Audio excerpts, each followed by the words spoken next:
सबसे पहले आप सब लोगों को दीपावली के पावन पर्व की बहुत बहुत बधाई और शुभकामनाएं, और आपके माध्यम से पूरे प्रदेशवासियों को दीपावली की बहुत बहुत बधाई और शुभकामनाएं प्रेषित करना चाहता हूं।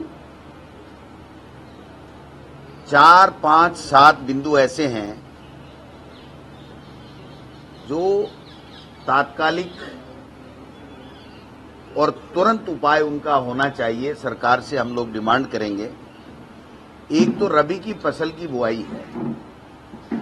किसानों को पिछले 5 साल कांग्रेस की सरकार में भी और आखिरी के 2 साल बीजेपी के जो वसुंधरा जी के थे उसमें भी, यानी 7 साल से रबी की फसल के समय 6 घंटे कम से कम बिजली मिलती थी। आज वो बिजली 4 घंटे हो गई है, 6 घंटे बिजली नहीं मिल रही है। और मुख्यमंत्री जी और राजस्थान की सरकार में बैठे हुए जिम्मेदार मंत्रीगण बार बार कह रहे हैं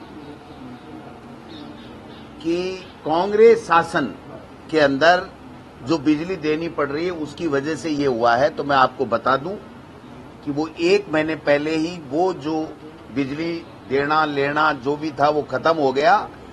आज रबी के समय किसानों को 4 घंटे बिजली मिल रही है, कम से कम 6 घंटे दें, नहीं तो किसान बर्बाद हो जाएगा। ये सरकार से मैं अपील करना चाहता हूं। दूसरा, भारतीय जनता पार्टी का जो संकल्प पत्र है उसमें बाकायदा ये लिखा हुआ है कि बाजरे की खरीद एमएसपी के ऊपर सरकार करेगी। और राजस्थान की विधानसभा का जब सत्र था, एक क्वेश्चन लगा था, तो मुख्यमंत्री जी सदन में मौजूद थे और आप राजस्थान विधानसभा की वेबसाइट में उनका रिप्लाई देख लीजिए। उन्होंने कहा कि हम वो काम भी करेंगे जो संकल्प पत्र में बाजरे की खरीद का हमने वादा किया है। हरियाणा में भारतीय जनता पार्टी की सरकार है, वहां एमएसपी के ऊपर बाजरे की खरीद हो रही है। और हम पे आरोप लगाने वाले और अपने संकल्प पत्र में वादा करने वाले लोग आज पूरी तरीके से मना कर चुके हैं कि बाजरे की खरीद नहीं होगी। यानी किसान जो परेशान था वो परेशान ही रहेगा। हमने तो धोते वादे करके और सत्ता लूटने का काम किया है। तीसरा, मैं कहना चाहता हूं जो कर्मचारी वर्ग हैं वो बहुत बड़ी संख्या में हैं। आरजीएचएस का जो स्कीम और लाभ जो कांग्रेस की सरकार ने सुनिश्चित किया था, आज तकरीबन 8-9 महीने से आरजीएचएस का जो पेमेंट है इलाज का, वो किसी भी कर्मचारी को नहीं मिल रहा है। पूरी तरीके से इस स्कीम को फेल करने का काम कर दिया है, जिससे कर्मचारी वर्ग पूरा का पूरा परेशान है और उनका इलाज के लिए उनको पैसे नहीं मिल रहे हैं। दूसरी, मैं ये कहना चाहता हूं कि शिक्षा विभाग में, और विशेषकर सरकार कह रही थी 1 लाख नौकरियां अभी दिसंबर जनवरी तक दे देंगे, 4 लाख नौकरियां दे देंगे। शिक्षा विभाग में मैं प्रेस नोट के माध्यम से आपको बता दूंगा कि 1,01,000 से अधिक पद आज भी रिक्त हैं। और 2021-22 के बाद में, जब से मैंने छोड़ा था उसके बाद से आखिरी के 2 साल में हम भी नहीं कर पाए, और अब 12 महीने से किसी भी वर्ग की पदोन्नति नहीं हो रही है, डीपीसी नहीं हो रही है। न 3rd ग्रेड की है, न 2nd ग्रेड की है, न कोई व्याख्याता की है, न प्रधानाचार्य की है। अगर आप इसको देखोगे तो प्रधानाचार्य के भी 7,400 निवासी पद आज भी खाली हैं। स्कूल व्याख्याता के 17,556 पद खाली हैं। द्वितीय श्रेणी के 33,840 पद खाली हैं, और तृतीय श्रेणी के 18,170, और तृतीय श्रेणी के भी जो L2 और L1 ये 18,936, और प्रारंभिक एक शारीरिक शिक्षा के 4,153, प्रयोगशाला के 1,078, यानी कुल 1,01,222 पद रिक्त हैं। नए पदों की भर्ती की जा रही है और नए डीपीसी करा करके पदोन्नति। ये कहना कि कोर्ट में अटका हुआ है, कोर्ट में एक बात अटकी हुई है, तो आपकी जिम्मेदारी बनती है। आप बड़ी बड़ी बातें करते थे तो आपको कोर्ट से निकाल करके इनको डीपीसी करनी चाहिए। न डीपीसी कर रहे हैं और नए नए पदों की भर्ती कर रहे हैं। और एक बात और कहना चाहता हूं, मुख्यमंत्री जी से आपने सुना होगा प्रेस के माध्यम से उन्होंने बाकायदा कहा था, कैबिनेट में फैसला करके कहा था कि हम लोग L1 के अंदर पहले तो कहा तृतीय श्रेणी अध्यापक में 50% महिलाओं को आरक्षित करेंगे और रिजर्वेशन देंगे, और उसके बाद में कैबिनेट में भी इन्होंने कहा था। लेकिन आज की तारीख तक न कोई नियमों में न कानून में संशोधन हुआ है, न पंचायती राज एक्ट में संशोधन हुआ है। ऐसे ही जैसे वो मारवाड़ी में कहते हैं ना, धूल में लट चला दिया, वैसे धूल में लट चला दिया। इनके पास में कानूनी स्थिति की बिना जानकारी के घोषणा कर रहे हैं। इसलिए जो रीट की ये बात कह रहे हैं वो रीट की भी नहीं हो सकती, क्योंकि रीट में L1 में केवल और केवल एक ही पेपर होगा और उसके आधार के ऊपर जो मेरिट बनेगी उससे भर्ती होगी, और उसी L1 में ये महिलाओं की भर्ती की बात कर रहे हैं। तो आप जब तक इस कानून में संशोधन नहीं करते तब तक आप रीट की कैसे विज्ञप्ति निकालेंगे और कैसे रीट कराएंगे। मैं समझता हूं कि ये सारे के सारे वादा खिलाफी ये लोग बात कर रहे हैं। एक मैं कहना चाहता हूं कि सफाई कर्मचारियों की हमने विज्ञप्ति निकाली थी, हमने भर्ती कर रहे थे, इन्होंने भी इसको आगे बढ़ाने की बात की, लेकिन आज जो नियम बनाए हैं वो इतने कड़े नियम बना दिए कि ये जो 2 दिन बाद में इनकी अंतिम लास्ट डेट है, लेकिन कोई फार्म नहीं भर पा रहा है, क्योंकि उसके खाते में किसी भी संविदा या किसी कंपनी के द्वारा खाते में पैसा जाना चाहिए, SI PF कटना चाहिए। तो ये चीजें संविदा कर्मियों के पहले से ही हैं, तो वो नौकरी जो ये देना चाहते हैं वो नौकरी तो पहले से है। इसलिए नए लोग वाल्मीकि समाज के विशेषकर जिनके लिए इन्होंने राजस्थान की विधानसभा में घोषणा की थी कि हम वाल्मीकि समाज को सफाई की भर्ती में देंगे, तो नियमों के अभाव में जो नियम है, मौजूदा नियम, उसके कारण से ये सफाई कर्मचारियों की भर्ती भी ये नहीं कर पा रहे हैं। ये थोटी घोषणा इनकी निकली है। एक बात और मैं कहना चाहता हूं कि एनम के लिए नियुक्ति पत्र बांट दिए थे कि आपका सिलेक्शन पत्र बांट दिया और उसको नौकरी बता दी थी। आज वो पद स्थापन के लिए दर दर की ठोकरें खा रही हैं। तो ऐसे 1 लाख की संख्या अगर इनको पूर्ति करनी है तो एक अलग बात है, लेकिन वो नहीं कर पा रहे हैं। एक मुख्यमंत्री जी को एक चस्का लगा है। वो चस्का क्या लगा है? जो हमने कोरोना में मजबूरी के कारण से वर्चुअल जो किए थे हमारी सरकार के समय उद्घाटन और शिलान्यास, अब मुख्यमंत्री जी सभी जगह से ये मंगवा रहे हैं कि कौन कौन से काम हो गए, कौन से का शिलान्यास करना है, कौन से का उद्घाटन करना है। और इस सरकार की वर्षगांठ के ऊपर वो पहले भी एक बार वर्चुअल कर चुके और दोबारा वर्चुअल करके मंत्रियों का, जनप्रतिनिधियों का, प्रधान, प्रमुख, नगर पालिका के अध्यक्ष, नगर परिषद के अध्यक्ष, नगर निगम के अध्यक्ष, सबके अधिकारों के ऊपर कुंडली मार के बैठना चाहते हैं, उनके अधिकारों को समाप्त करना चाहते हैं और वर्चुअल उद्घाटन करके केवल हमारी सरकार के द्वारा किए गए, स्वीकृत किए गए और पूरे किए गए कामों के ऊपर अपने नाम शिला पट्टिका पर लिखवाना चाहते हैं, जो गलत है। हम लोग इसकी निंदा करते हैं, हम लोग इसकी जो है पुरजोर तरीके में विरोध करते हैं कि बड़े काम जो मुख्यमंत्री के लेवल में हो, बजट की कोई घोषणा में हो, वो अगर कार्य अगर मुख्यमंत्री जी करें और वो जाकर के वहां फील्ड में करें तो उसका एक मैसेज जाता है। लेकिन अगर हमने कोई PHC कराई, सब सेंटर कराया, स्कूल का कमरा कराया और छोटे छोटे जो काम कराए, जो MLA अपने क्षेत्र में जाकर के इस बहाने लोगों के बीच में जाता है, उद्घाटन करता है, शिलान्यास करता है, फिर वहां पर घोषणाएं भी लोगों की आती हैं, उसके ऊपर ये उनके अधिकारों के ऊपर कुठाराघात करने का काम कर। फिर ये मंत्री जब जिलों में जाएंगे तो क्या करेंगे? चाय बिस्कुट करके कलेक्टर के आ जाएंगे तो फिर फील्ड में किस मुंह से जाएंगे? तो इसलिए मैं ये कहना चाहता हूं, निवेदन करना चाहता हूं कि मुख्यमंत्री जी को वर्चुअल नहीं करके, जो मुख्यमंत्री है वो मर्जी है जो करे, हमें इसमें कोई ऐतराज नहीं है, लेकिन वो स्थानीय जनप्रतिनिधि जो MLA MP होता है उसको साथ ले, वो स्वयं जाएं और जाकर के अगर उद्घाटन करें कोई बड़े प्रोजेक्ट का तो बात समझ में आती है।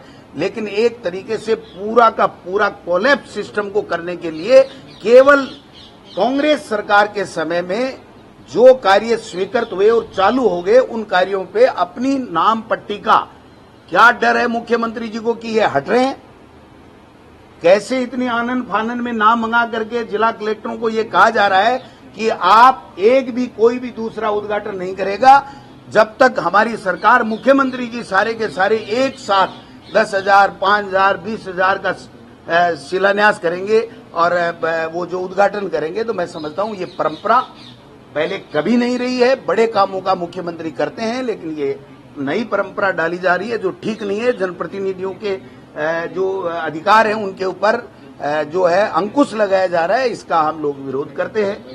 उपचुनाव चल रहे हैं, उपचुनाव में दीपावली का जो पर्व था उसमें सब लोग अपने अपने क्षेत्र में अपने अपने लोगों के बीच में थे।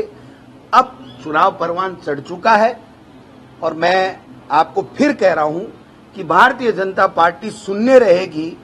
इनके सारे के सारे जो दावे हैं वो धरे रह जाएंगे, क्योंकि इन्होंने 10 महीने तक सबको ठगने का काम किया है, चाहे वो नर्मदा के पानी की बात को लेकर के, चाहे ईआरसीपी की बात को लेकर के, चाहे 1 लाख लोगों को नौकरियां देने की बात को लेकर के, चाहे अच्छी चिकित्सा व्यवस्था की बात को लेकर के, चाहे और कोई दूसरे मुद्दे को लेकर के, महंगाई कम करने के मुद्दे को लेकर के, चाहे जो पेट्रोल हरियाणा के बराबर करने को मुद्दे को लेकर के, सारे के सारे मुद्दों पे इन्होंने एक भी काम नहीं किया है। इसलिए इनको सबक सिखाने वाली है और इनकी जो तानाशाही है, जो ईडी, सीबीआई, इनकम टैक्स के द्वारा ये डरा धमका करके अपना शासन जमाना चाहते हैं, उसके ऊपर जनता अंकुश लगाएगी, ये मैं निवेदन करना चाहता हूं।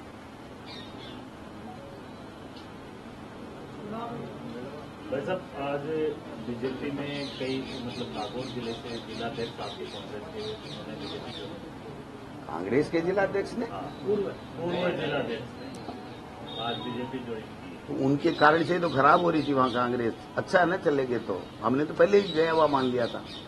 जो लोग काम नहीं कर रहे थे, जिनकी जनता में पकड़ नहीं है, उन लोगों को हमने तवज्जो नहीं दी, तो वो कहीं भी जाए हमें क्या फर्क पड़ने वाला, आप बताइए। जो गया है उसका नाम आपको पता हो, और कभी आपने जिंदगी में कांग्रेस की 15 साल 20 साल में उसको कभी कांग्रेस के कार्यक्रम में आप में से किसी मीडिया ने देखा हो, कहीं अखबार में, किसी इलेक्ट्रॉनिक मीडिया में नाम आया हो तो बता दो। वो घर बैठे बैठे ही दुकान चला रहे थे, उनकी दुकानें बंद कर दी हमने, तो वो चले गए, जाने दो, कोई दिक्कत नहीं। बहुत कार्यकर्ता हमारे।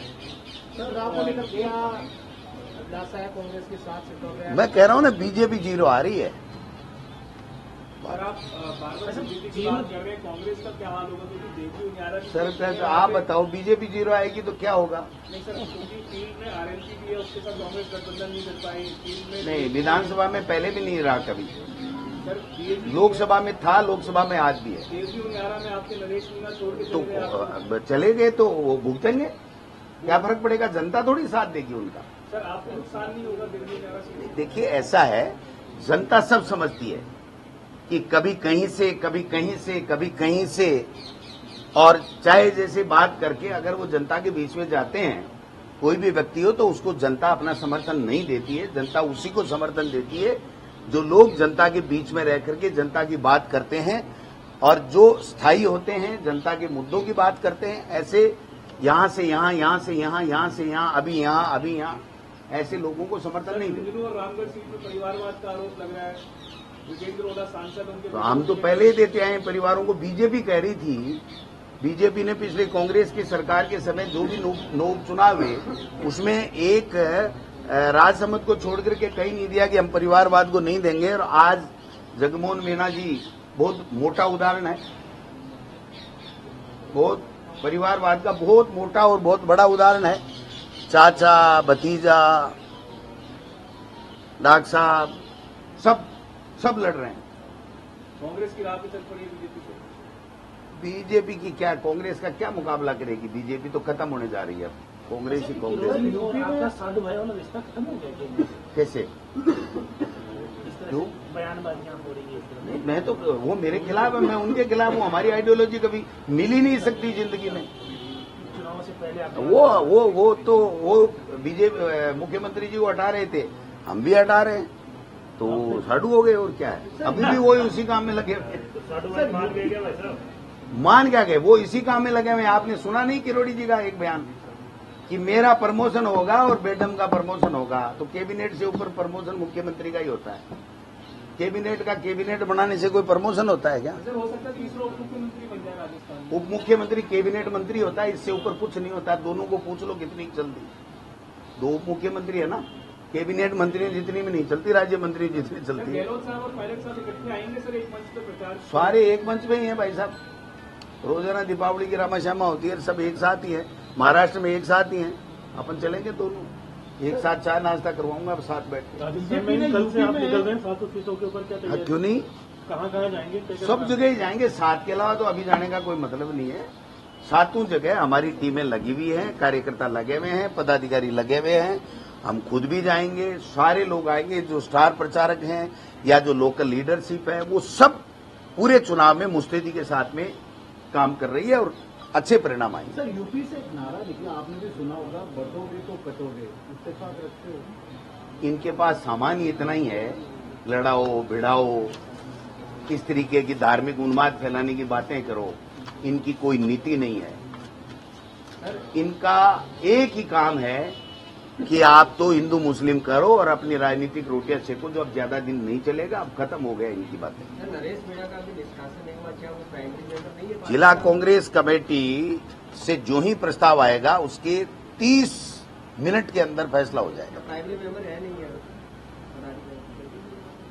तो हमने पट्टा पहनाया था तो कांग्रेस में तो है ही, अब कैसे मना कर दूं? मैंने खुद नहीं पहनाया था।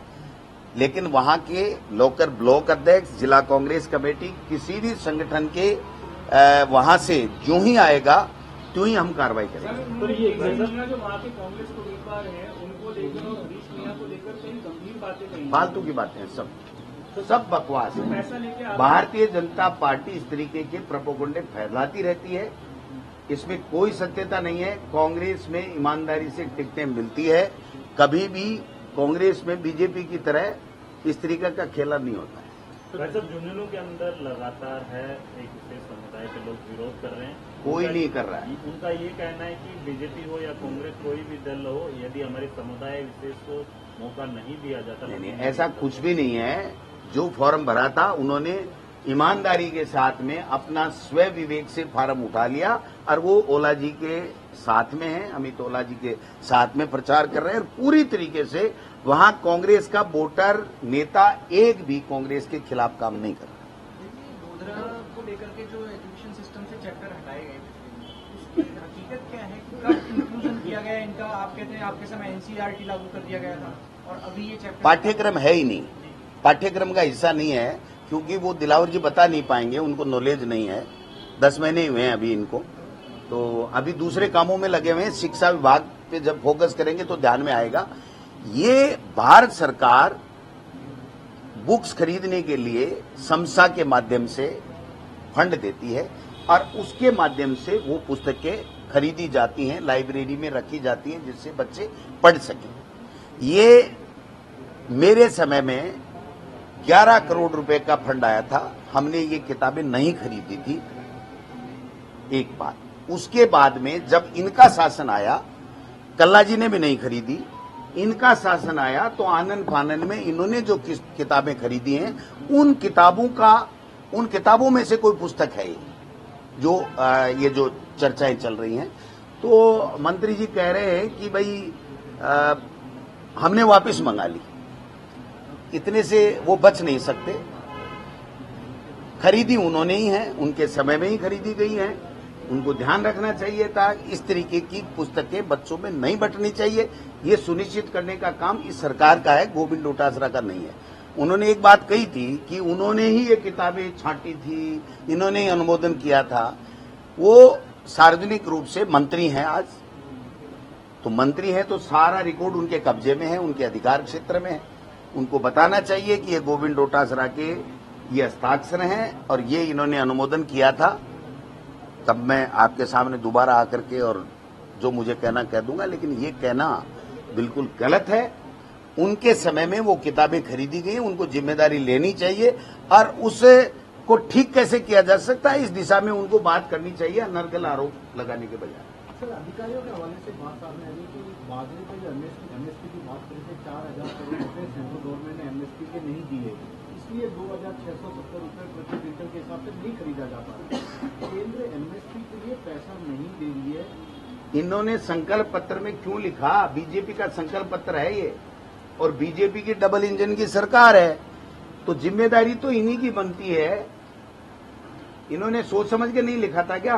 भजनलाल जी तो उस वक्त उस भूमिका में थे ही नहीं कि लिख दें। इसलिए बीजेपी का जो शीर्ष नेतृत्व है उनके द्वारा तैयार किया गया है, तो उनकी जिम्मेदारी बनती है कि वो उस संकल्प पत्र में किए गए वादे को पूरा करें। ये कह करके कि केंद्र सरकार नहीं दे रही है, तो फिर ये यमुना वाला पानी कैसे दे देंगे, ERCB कैसे दे देंगे, जिलों को खत्म करने की छूटें कैसे दे देंगे, वन स्टेट वन इलेक्शन की कैसे इनको संशोधन करके दे देंगे?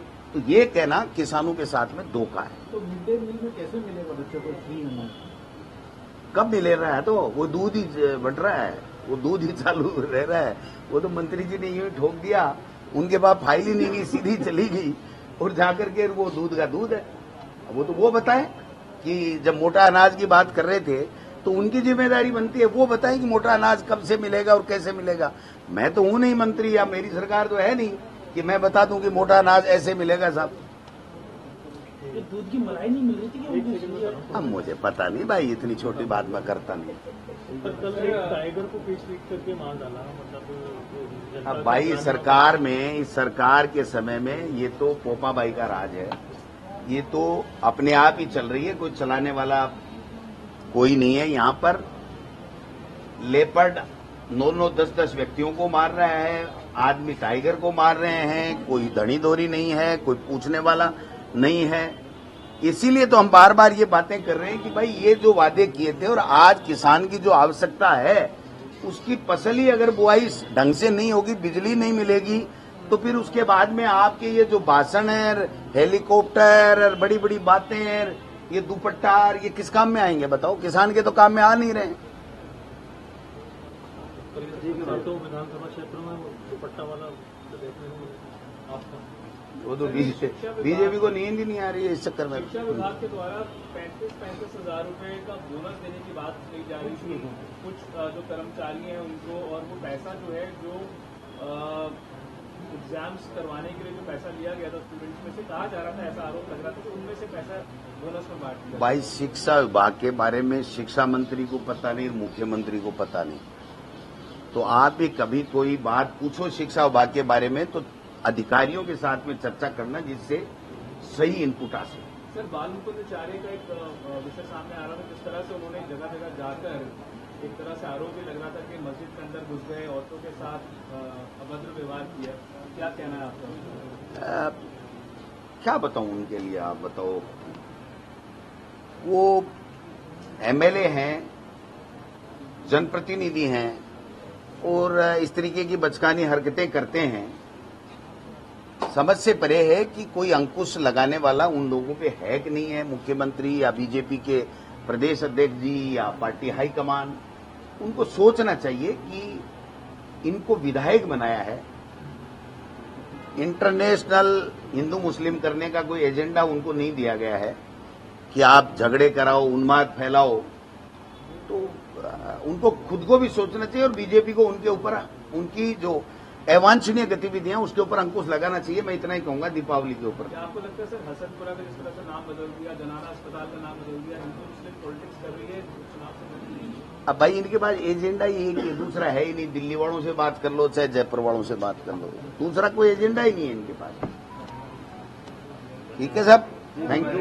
अभी भी बाल मुकुंदाचार्य एक महिला को लेकर बैठे हैं कमिश्नरेट में और उनका आरोप है कि लव जिहाद हो रहा है। हर बार इस तरह की चीजें लेके आते हैं।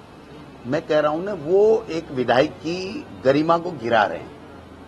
आप लोगों को भी उनके इन हरकतों के ऊपर संज्ञान नहीं लेना चाहिए, मैं समझता हूं। और भारतीय जनता पार्टी को अतिशीघ्र संज्ञान लेना चाहिए कि उनको हिदायत दें कि आप इस तरीके की अमर्यादित बातें नहीं करें, अमर्यादित गतिविधियों नहीं करें। यही कह सकते हैं हम तो, वो तो क्या कहेंगे बताइए। थैंक यू, नमस्कार।